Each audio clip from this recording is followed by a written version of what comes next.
Hello? Hello? はい、こんにちは。あごひげバイクチャンネルです。先日仕事でアメリカに行ってきたんですけど、週末に観光がてらレンタカーで田舎の方をドライブしてたんですね。ちょうどね、山あいの道路走っていた時ですかね。なんかね、遠くの方からパンパンって音がして、なんか昼間から花火で遊んでんのかなとか思ってたら、なんかね、小太りのおっさん2人がね、民家の前で普通に銃をパンパンぶっ放してて、いやマジかと思って、で、カルチャーショックにちょっとびっくりしてたんですけど、はい、というわけでアメリカに行った時にレンタルバイクでツーリングもしてきたんですけど、そこでも大小さまざまなトラブルに見舞われまして、というわけで今回はアメリカツーリングで見舞われたトラブル5選をお伝えしたいと思います。アメリカツーリングを検討する際の参考にしていただければいいなと思います。では早速いってみましょう。まずトラブル1つ目、レンタルバイク屋が見つからない。で、今回レンタルしたのはイーグルライダーっていう、日本からも予約ができる結構大手のバイクレンタル屋ですね。で、Google マップにも登録されているような店なので、行けばすぐ分かるだろうなと思って行ってみたんですけど、確かに店の位置まで来てるんだけど、イーグルライダーのね、看板が全然見つからないんですよね。で、どう見ても違う店なんですけど、Google マップ上はここだっていう風になっているので、それを信じてお店に入ったら、案の定誰もいなくて、なんか場所間違ったのかなとか思って、あるのはねハーレーのお店だけで、でも他に聞くとこないので、仕方ねえからここで聞くわと思ってお店入ってみたら、レンタルバイクここだよみたいなこと言われて、で、なんか看板ないんだけどどうなってんのみたいなこと聞いたら、いやそんなんなくてもわかるっしょみたいな。この店だけがちょっと特殊なのかもしれないんですけど、なんかね、看板ぐらい出しとけよって思うんだけど、ちょっとその感覚があんまり理解できないですね。で、トラブルの2つ目ですね。予約ができていない。やっとこさ店に着いて、予約してるんだけどって言ったら、予約今日一件もないよみたいなこと言われて、で、実はね、予約したのがその借りる前日の夜7時とかで、しかもね、なんか予約した車両がちょっと店舗在庫あるか確認が必要な車両だったらしくて、なんかね、正式に予約が完了してなかったっぽいんですよね。で、本来だとなんかそのコンファメーションメールっていうのが送られてきて、でそれで予約完了っていう風になるんだけど、なんか今日予約入ってないからちょっと確認するからまた夕方来てねみたいに言われて、いやそんなんで1日潰せないじゃないですか。今日乗りたいんだけどなんとかならないって交渉したら、ちょっと待ってねとか言って、なんとかしてくれたんですけどね。で、実はね、なんでそこで粘ったかっていうと、なんかね、予約するとねキャンセルっていうかね、返金ができないシステムらしいんですよ。だからね、今日乗れないって言われたらどうしようかなと思ってたんだけど、そういうことがあるので、事前にねちゃんとコンファメーションメールっていうのは確認した方がいいですね。で、ちなみにアメリカでバイク乗るには日本の免許証と国際免許証が必要で、レンタルするときにね、両方ともチェックされますね。今回レンタルしたのはハーレー・ダビッドソンの FLSTC ヘリテージソフテイルクラシックですね。排気量がね 1746cc で、重量が726ポンド、約330キロですね。で、ただね、乗ってみると意外にも重さはあんまり感じなかったですね。で、初めてのハーレーだったのでちょっとね扱いに不安があったんですけど、駐車場でちょっと乗ったらね、思いのほか扱いやすくて、シフトペダルがちょっと遠いかなっていうので、慣れは必要でしたけど、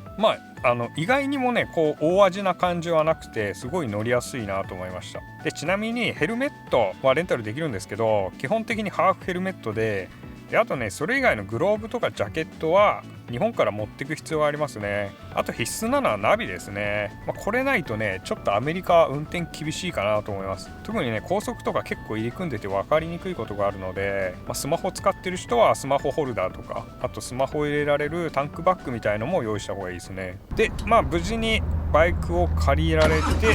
転にも慣れました。出発してすぐ、次のトラブルに見舞われるんですけど、トラブル3つ目、全くニュートラルに入らない。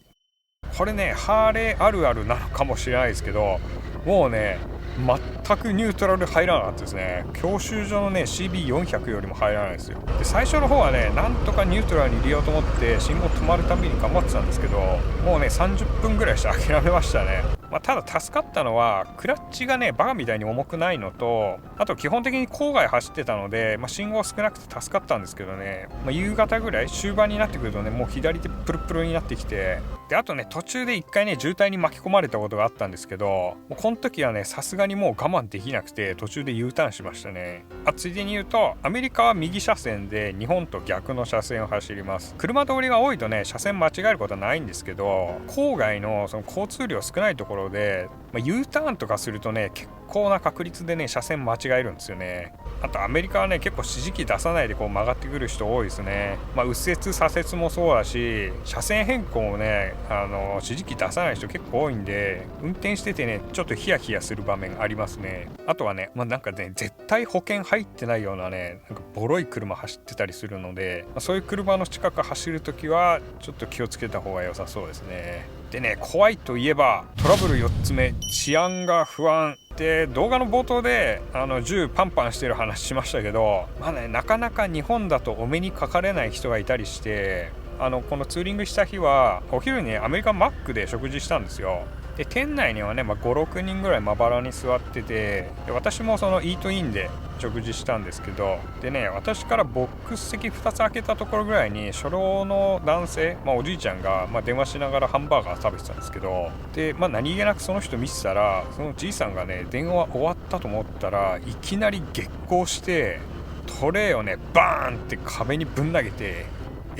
みたいになって、で私もそうだけど、あと少し離れた席の人たちもなんかポカーンとしてじいさん見てて、それでね高見盛りの気合い入れを彷彿とさせるような動きでブワーッと叫びながら店内早歩きで歩き出して、でもなんかもうそれだけでちょっとやべえなと思ってたんだけど、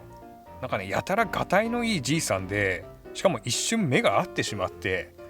これちょっと絡まれたらやべえなと思って、私イートインで食事してたんですけど、もうそのままテイクアウトしましたね。で別の日にねそのマックにまた行ったんですよ。で幸いそのじいさんはいなかったんですけど、なんか帰り際にね出入り口に座ってた黒人の若い人になんかヘイ7ダルくれよって声かけられて、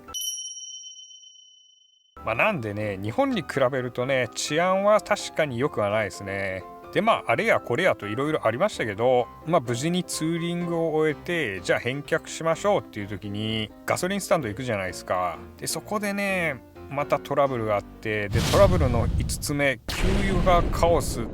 でね、給油の方法がね未だによく分かんないんですけど、まずね基本的に日本のクレジットカードだと給油機反応しないんですよ。給油ができないんですね。それはね事前に知ってたので、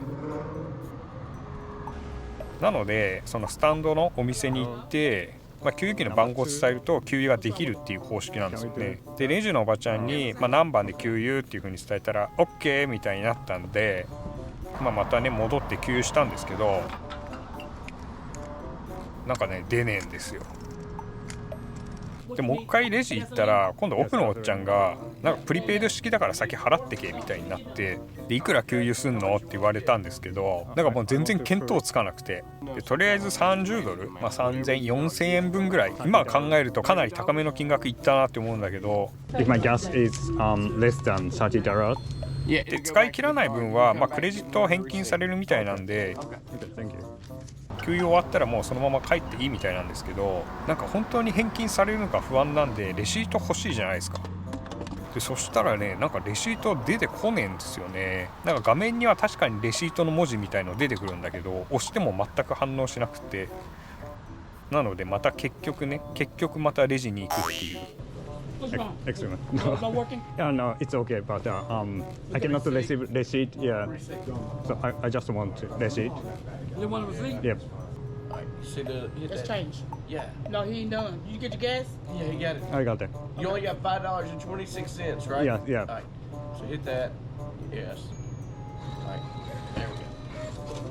Thank you. You know what? I don't know what we're doing. 日本のセルフスタンドに比べるとかなりめんどくさいですね。で無事給油を終えて、あとはバイクの返却ですね。でこの辺のね手続きは日本のレンタルバイクと同じで、まずねガソリンが満タンかどうかっていうのと、あとは車両の状態かな確認して終わりですね。ハーレーはねやっぱアメリカの道路に合ってるなって思いました。で高速結構みんな飛ばすんですよ。なのでねあれぐらいの排気量がないとちょっとついていくの厳しいかなと思いますね。で私レンタルしたバイクは風防もついてたので、かなり高速走るのは楽でしたね。でレンタルバイク屋さんのおすすめは高速走るよりもやっぱ一般道下道で郊外を走った方が面白いよっていう風に言ってました。アメリカの道路ってね、日本に比べてアップダウンが結構激しかったりするので、普通に下道走ってるだけでもかなり面白いですね。でレンタルはあとはサインして握手して終わりですね。いろいろとね不安な面はありますけど、なかなか日本だと体験できないようなね場面が結構あるので、海外旅行まで徐々に行けるようになってきたので、レンタルバイクでアメリカツーリング計画されてはいかがでしょうか。この動画気に入っていただけたら高評価お願いします。またチャンネル登録もしていただけると動画作成の励みになるのでよろしくお願いします。ではまた次回の動画でお会いしましょう。バイバーイ。